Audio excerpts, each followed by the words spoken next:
So, why is it that we use planning in the diversity learning process for our diversity class? And so let's speak to that a little bit so that we understand why. First and foremost, we need to understand how processes work. And with processes, we're really learning how to work within a structure. And this structure, from a diversity standpoint, takes on a totally different element when you consider different ethnicities, genders, biases, etc. We're put in a position then to be able to hopefully learn how to manage our work, these various personnel, diverse personnel, time, their time, and then leads us into whether or not we're creating or we're opportunistic centric. And so we are leveraging our strengths here in order to apply those in the learning process, again, as it relates to diversity. And last but not least, hopefully we are understanding that we are honing our decision-making skills by learning how to be good critical thinkers. And that's imperative in the 21st century diverse learning environment.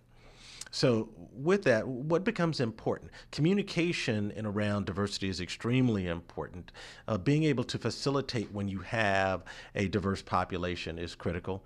Negotiation should be obvious. And then last but not least, how we are implementing the work that we're doing and the plan that we develop, the diversity plan that we put together is so critically important as well.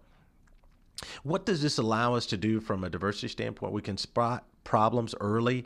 We can identify potential stress points for us and the people that we interact with on a regular basis. It puts us in a position to be able to forecast. And of course, if you layer on top of your planning effort a diverse component or diversity component, the forecasting becomes even more critical as it relates to those that work within your organization and those that work outside of it that you are trying to reach, whether they be stockholders, stakeholders, or consumers. And then that helps us understand the numbers. The financial aspect of what we're doing is also very important.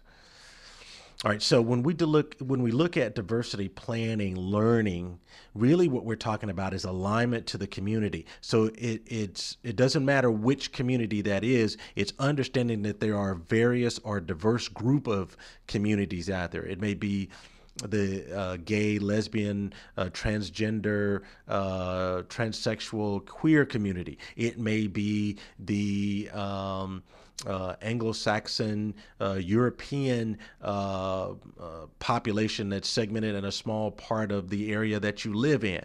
There's a number of communities that we need to align with when we're looking at planning from a diversity standpoint. And then that extrapolates over into this global perspective that we have to take on. It's no longer a segmentation of the market as we might have seen in the 19th and even early part of the 20th century.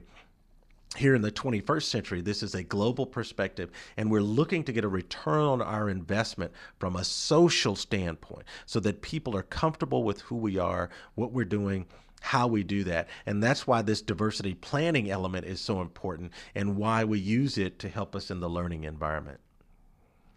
So here is your thought for the day.